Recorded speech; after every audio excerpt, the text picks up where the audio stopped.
While Donald Trump is still considering declaring a national emergency and thus extending this government shutdown. I mean, we've reached 18 days, I think today, the second longest in history. The people who have been sort of cast aside without pay during this, 800,000 federal government workers, are now being forced to crowdfund for medicine and rent, to make car payments, for food. I mean, that is a sort of uniquely American thing to begin with, that we make people so dependent on the online charity of others. Well, that has now had a bit of gasoline thrown on it because of so many people suddenly receiving no pay.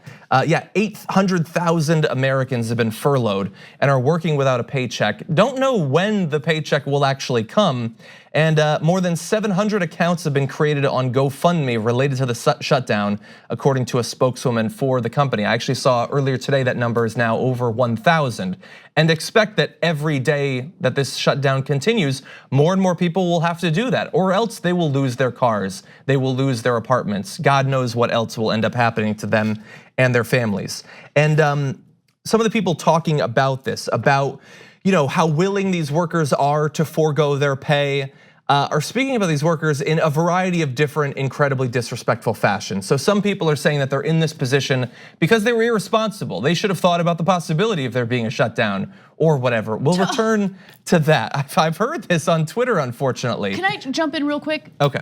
Around 78% of federal workers are living paycheck to paycheck. Oh, we got it. Don't even worry. I know. We got the stats for you. I'm sorry. Okay. I'm stepping on your lines, John. You are. But for anyone who makes that argument, oh well, you should have prepared for a government shutdown.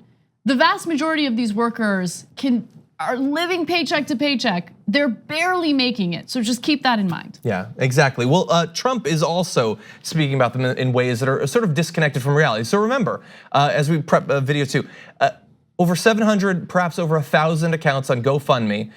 He wants you to believe that they're not only doing okay, they're enthusiastic about the position that they've been put into. And I'm sure that the people that are on the receiving end will make adjustment. They always do. I think they will make an adjustment because they want to see the border taken care of. They'll make adjustment. People understand exactly what's going on. Those people are great Americans. They're great patriots. They want to make sure we have a strong border.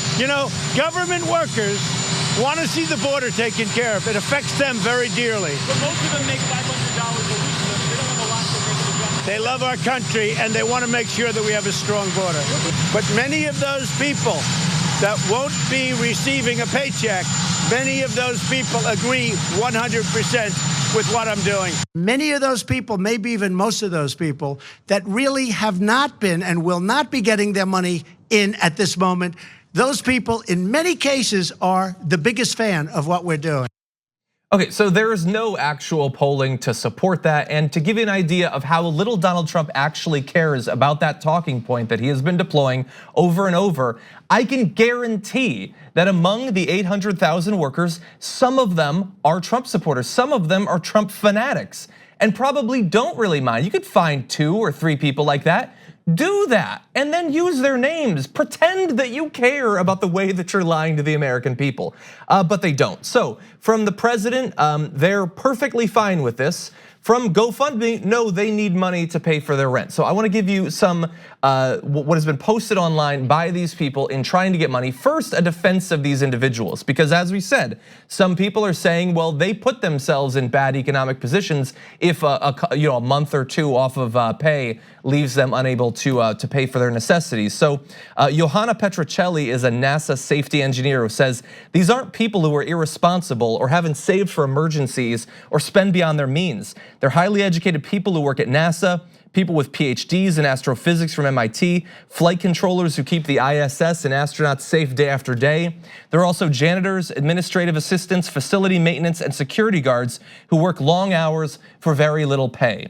So from the top to the bottom, these are people who were working full-time jobs and did not expect that simply because Donald Trump got his hackles up over the border wall that they might end up getting kicked out of their apartments.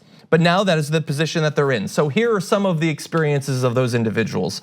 Julie Burr is a government worker who says, being a contracted government worker, I'm losing pay every day that this government shutdown continues. I've taken on extra shifts at my second job, but it isn't going to pay rent and all my bills. Being a single mom, I'm in panic mode right now.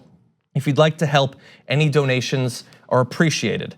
Jeffrey Davis, another worker, says, as you may know, we are in the middle of a government shutdown. How this personally affects me and my family is that while I am still required to go to work like normal, I am not currently receiving a paycheck. The president has already said he could go months or even a year under this shutdown. Until this shutdown ends, each day funds are getting more and more tight and will eventually run out, and I will no longer be able to pay rent or utilities and buy food. Any amount you are willing to donate will be greatly appreciated.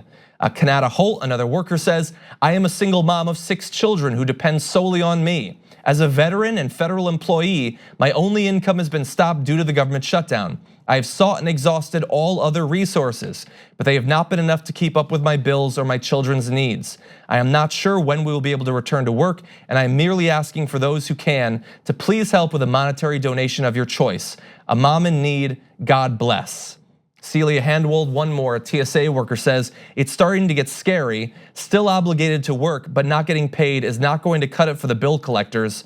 Right now I'm sick, but as soon as I'm better, it's back to work. There was medicine and doctor visit. I need help. I don't think creditors will be compassionate to our plight. Please help me. Mortgage, food, electric, gas, the little things that we really take for granted when we are working and getting paid. I'm trying to contact creditors, but they aren't all that receptive. There are hundreds and hundreds and hundreds of additional people who have already signed up on GoFundMe who have very similar experiences. Soon, in all likelihood, there are hundreds of thousands of others who might not sign up on GoFundMe, but are every bit as much in need of assistance. You know, it's pretty incredible how effective the attempts to divide the country have been, because the dysfunction of our government is now being blamed on the very workers who have dutifully shown up to their jobs. They work full time. They do everything that they need to do to be good members, productive members of society. And they're somehow getting blamed for not preparing in advance for the dysfunction that we're now seeing within our government. Yeah. We need to get back to a point where we actually had compassion, empathy, and love for our fellow Americans. These are good people who work hard, and they're unfortunately on, they got the short end of the stick when it came to what's happening, with this government shutdown. I mean, that story of the mother, the single mother with 6 children, I can't even imagine. And again, to reiterate, 78% of these federal workers are living paycheck to paycheck. Yeah. So to argue that they're to blame, that they didn't prepare enough for what's happening right now, is complete and utter nonsense. It's so incredibly insulting. It is. And to say that while they're suffering, they really support me. They like what I am doing to them. They can't pay for their medicine, but they don't care because they want a wall. Trump is gonna Trump. Trump is going to insult whoever he needs to insult, or put down whoever he needs to put down, or lie about whoever he needs to lie about to get his point across, to push his agenda. So anything he says doesn't surprise me at this point. But I just hope that Americans in general really understand what's going on right now. And they don't blame the federal workers for what they're going through, that they don't add insult to injury, because these are people who need help right now. And the last thing they need is to be on the receiving end of insult and vitriol. And unfortunately, it appears that to some extent, that's what's going on here, and it's devastating. 2 easy ways to follow the Young Turks. One is hit the subscribe button down below, then you're a TYT subscriber. And second is ring the bell. And when you do that on YouTube, you're notified of our videos.